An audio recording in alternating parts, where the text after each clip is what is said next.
What's up, Hillman Talk? Professor Hamilton here, aka The Legal Plug, and welcome to Legal Studies.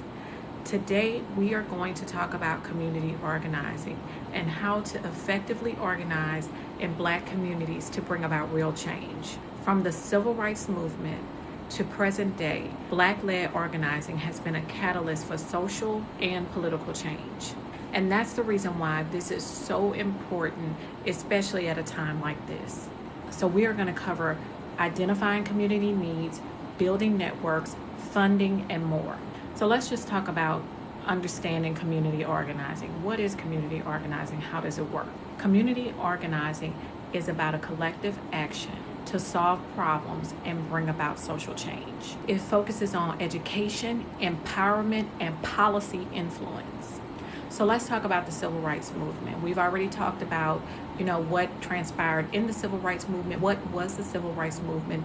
Some key legislation that came out of that time. But I want to talk about the grassroots organizing that took place in order for that to happen. So this is where we've seen the emergence of grassroots organization, such as bus boycotts, sit-ins, voter registration drives. And then between 1966 and 1982, you saw the Black Panthers. With the Black Panthers, you saw things like free breakfast, health clinics, and police patrols. The police patrols at that time were to prevent brutality. And then around 2013 to present, you saw Black Lives Matter emerge. They organized protests and police reform. Black Lives Matter also has community support initiatives. So what does all of this mean? What is the difference between advocating for a cause and organizing for a cause? Well, advocating is just speaking on behalf of the community, right? Using your voice to speak about the problems that are plaguing a community.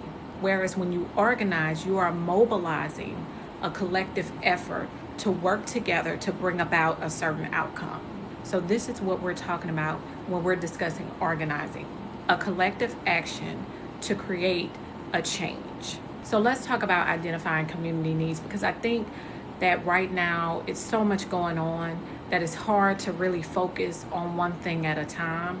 But I believe that this is a very fundamental and necessary step in organizing. And so one of the things that you can do is conduct town halls.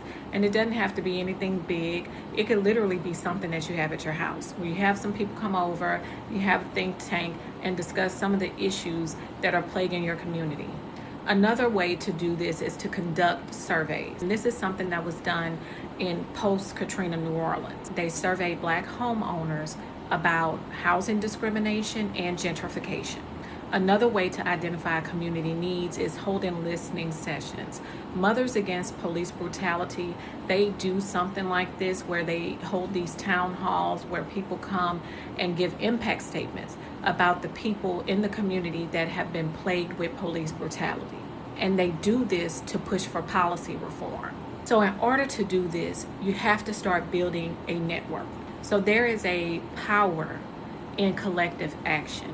So for instance, during the bus boycotts, they were able to organize by giving people rides and by walking miles instead of riding the bus. So one band, one sound. If we're boycotting, none of us are going. But in order to do that, we need to be able to lean on one another to get through those difficult times. And another thing that I've already mentioned to you guys is starting to find leaders in your community who you believe in and want to support. Another way to build a network is to partner with churches and other community organizations. We don't need to always recreate the wheel. You have to use your networks and the resources that are already around you.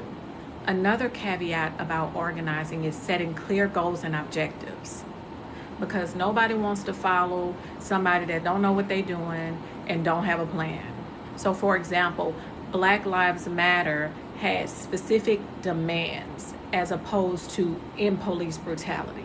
So let's talk about funding and resources. Right now we're having some issues with grants, but grants are a way to get funding for grassroots movements and organizing. Crowdfunding is another way that you can pool your resources together and organize. And then, of course, we got to use social media. Social media is an amazing tool for being able to get word out and also to get support for initiatives that align with the viewers. But I just wanted to give you guys some ideas about how to organize in your community today. Now, let's shift gears really quickly. I just want to let you guys know that this is going to be essential for the next 4 years, because we may not have the funding that we need to support some of our local programs. So it's going to be very important for each and every one of us to get involved in our community to help to support the programs that used to receive grants, because they won't be getting this extra money and funding from the government. So I task you all with this.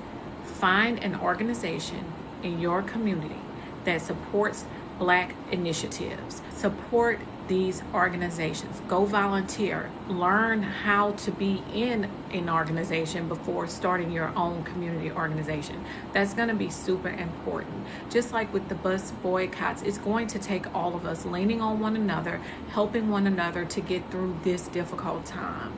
But be of good cheer, you guys, because we have the ability to do it. All we need to do is get organized. So let's get started today. You guys leave a comment. Let me know that you've watched the video, and don't forget to go and subscribe to my YouTube.